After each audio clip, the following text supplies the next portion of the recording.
Florida is facing the real challenge of filling holes in its classrooms with teachers. A teacher shortage has been an issue for some time now. Scott Maxwell's here to talk about this. So, Scott, new numbers are out and they don't look good. What can you say about them right now?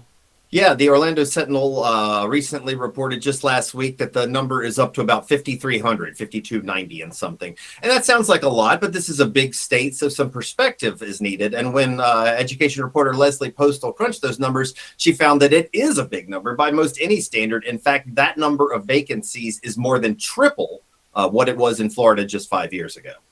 Yeah, and this has been an issue, and Ron DeSantis actually tried to take it on by asking veterans to step up and go into the classroom. How did that go?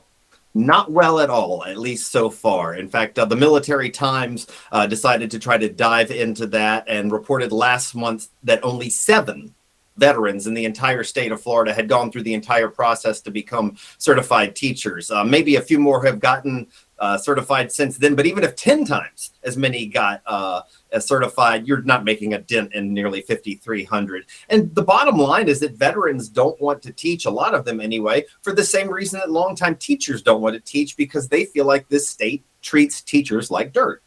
Yeah, as we all know, it's not a secret that teachers have a tough job. And you spoke to some veterans and actually asked them why they felt like it wasn't right for them. That's right, because when I first heard about the idea of asking military veterans to get into the classrooms, I was a little puzzled because a lot of them have already been there, and a number of them really just got the hell out. In fact, I talked to a staff sergeant who'd worked all over the world as a Black Hawk mechanic for the Army, and he felt called to teach. This is exactly what you'd sort of want if you were a parent or a politician. You went through all the trouble of getting certified and getting a degree. He only lasted 2 years in Florida's classrooms because he said that teachers here just didn't get the support they needed. And now he drives a truck. Another is an environmental science teacher I've talked to in Volusia County named Brandon Hott. He served in the Marine for more than a decade, so a tough guy. He said he's toughing it out, but that a lot of his peers won't, primarily because, quote, blatant disrespect from for our profession from state government.